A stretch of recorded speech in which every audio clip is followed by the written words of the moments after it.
Ano yan, lab? Hi guys! May bagong pet si Lablab.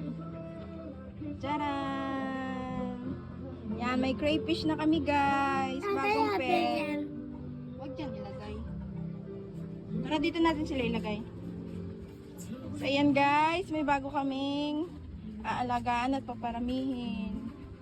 Meron po kaming crayfish. So nag-set up na po ako dito ng yan, ref tub. So kagabi po yan sila dumating guys.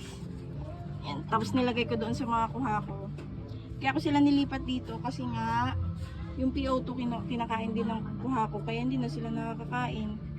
So nilipat ko na lang sila sa ref tub para solo na nila. Lagyan natin ng mga saan na yung ibang ano be? BBC? Doon. Kunin mo doon. Sila. Acclimate muna natin sila. Kunin mo doon, my love. Yan si Lablab. Gift ko daw to kay Lablab eh. Kanya daw yung pet. Yan. Sana maparami natin sila. Lagyan mo dito ba? So mamaya guys, pupunta kami ng Aplaya. Mangunguha kami doon ng mga kawayan. Yun yung gagawin naming mga hides nila. Moving. Yan. Lagay mo yan, ganyan. Very good ang Lablab. Pasensya na guys, medyo maingay yung paligid namin. So ayan.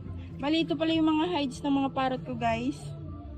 So mangunguha pa lang kami mamaya ng mga kawayan, kaya pansamantala dito lang muna itong mga PVC. So, maya-maya na natin sila bitawan. Tapos yung tubig na to guys, galing din doon sa pinanggalingan nila. Para hindi na sila masyado sa temperature tsaka yung quality ng tubig. Same lang din sa pinanggalingan nila. Okay, alright. May crayfish na kami. Bali yan pala guys, ay apat sila. Dalawang babae, dalawang lalaki. Bali dito nabili ko ay ng 1.8. Tapos, shipping fee, 150. Kaya, naging 1,950 siya. Diba yan siya. Pag na-master ko na yung pag-breed nito, guys. Wow, master. Kukuha ko ng yung line ni Kuya Sesep. Ni Kuya Sesep. Yung Taguro line. Kasi malalaki yun, guys. Maganda yun kasi galing ata yun ng Malaysia. Malaysia or Indonesia, parang ganun. Malaysia ata. Kaya maganda yung line na yun, malalaki. So, pag marunong na tayo mag-breed nito, kuha na natin yung kiliti nila. Kukuha tayo ng magandang line. Okay, yaman muna natin sila, my love. Sige, bye-bye. Ay, lagyan natin sila ng mga halaman. Ito tayo halaman. Ito. Ito. Tingnan natin yung mga muli. Ayan. For you, crayfish. Ayan. Kahit wala na silang pump, kasi sabi nila kahit wala na daw pump, basta may mga aqua plants, goods na yan sila. So, dagdagan pa natin yan mamaya. Ayun sila. Hanap muna kami ng kawayan ni Lablab. Pupunta kami ng Aplaya.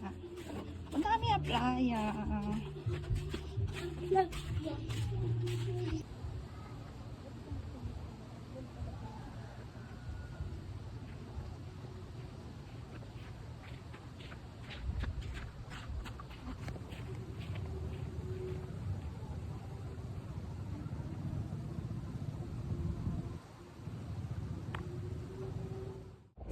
So yan guys, dito kami nalablab sa seawall.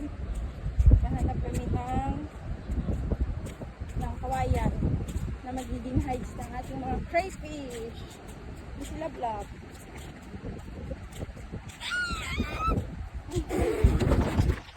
Yan guys, may natatanaw na ako. Yun Bing! Yun o. Yan. Yan. Ay malabo. Yan.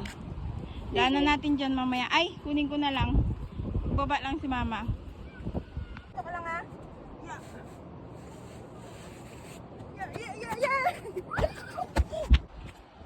Ito na guys. Yeah. Yan. Maganda raw kasi itong hide sa mga crayfish. Sabi ng papa ko. Samantalang hindi pa naman siya nakaalaga ng crayfish. May lab ah. Abutin mo. Abutin mo may lab. Yeah. Okay. Kat ako. Okay. Yeah. Yeah. Wait lang, baka magulong ka dyan. Iwan mo na lang yan. So, dito na naman kami magpapat. Una ka lang. Ayaw mo yan. Galing nila globe. Galing! Nag-akyat pa. Ay, nahinga lang sa ginawa ko. Baba na nga tayo. Tara, baba tayo. Huwag makawawakan. Eh, baka maggulong ako. Unahin na natin. Yeah! Dalayin mo yan, lap.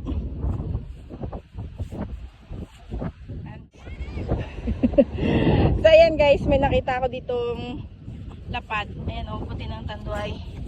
Ayan. Ito na yung mga nahanap naming kawayan. Bika! Ito na yung mga nahanap namin. So, ito yung puti ng lapad guys. Pinag-displayhan ko yan na ang beta. Pag nagtitinda pa ako sa market. Halika na! Tama na to yung ating nakuha. Marami-rami na to. Siyempre, paparamihin natin yung ating mga crayfish. Kaya marami na yung kinuha ko. Kinuha namin. Ito yung dalawa kanina. Ay! Hindi nabasag. Pwede kaya ito, isan to. Linisan lang. So, pa-comment naman po sa mga nag-aalaga po ng crayfish kung okay lang ba itong mga kawayan na to. Huwag na siguro ito. Huwag na siguro to. Kasi medyo, ayan o, medyo pero fresh pa ito. Dami kasi siyang sisiyo. Huwag na lang yan. Ito na lang. So, my love, dalahin mo ito, Beng. Dalahin mo ito, Beng. Ayan, very good. Ito kay mama. Tsaka itong bote. Okay, let's go. Putol-putulin pa natin to eh.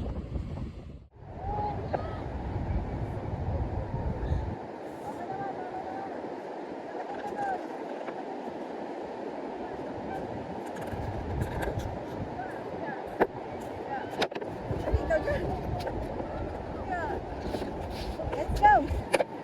Go.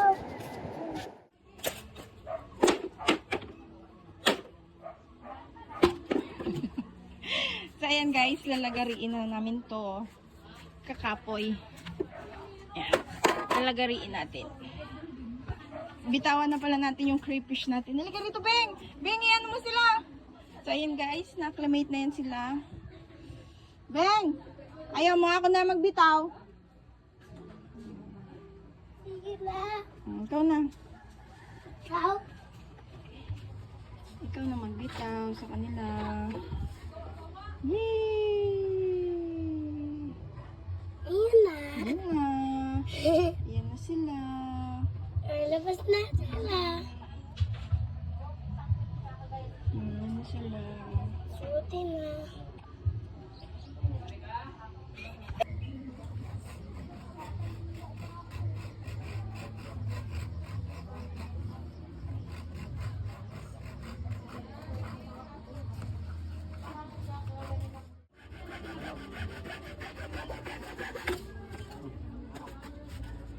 Pandang.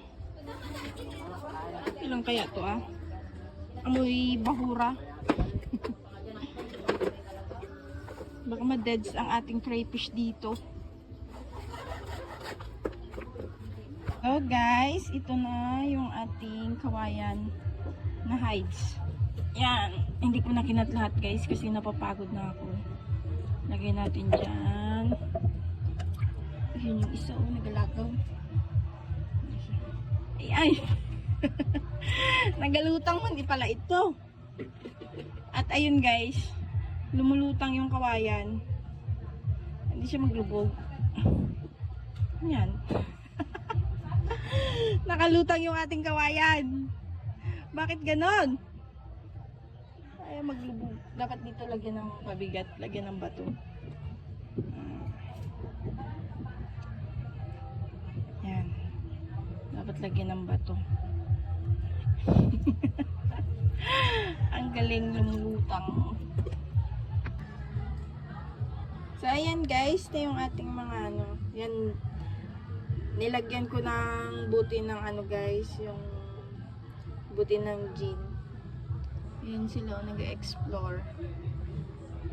Tapos ito kasi sa mga parrot natin doon ng mga breeder, kaya pag hindi to naging okay yung mga kawayan na to guys, pag hindi siya naglubog, pag tinanggal yung mga bote, so bibili na lang ako ng PVC at ikakat ko ng mga ganyan kahaba. Yan ang ating mga crayfish, tumatago sila. So dito, hanggang dito lang muna guys, i-update ko kayo sa mga susunod na araw, linggo at buwan kung kumusta itong ating mga crayfish at kung okay ba to yung kawayan na hides nila. Ayan sila. Ayan yung male. Ayan. Dalawa. Tapos nandito yung mga female. So, see you in my next video guys. Stay tuned dito po sa ating YouTube channel. Sa mga hindi pa po nakapag-subscribe, please subscribe na po kayo. And don't forget to like, comment, and share po nitong ating video. Maraming salamat guys!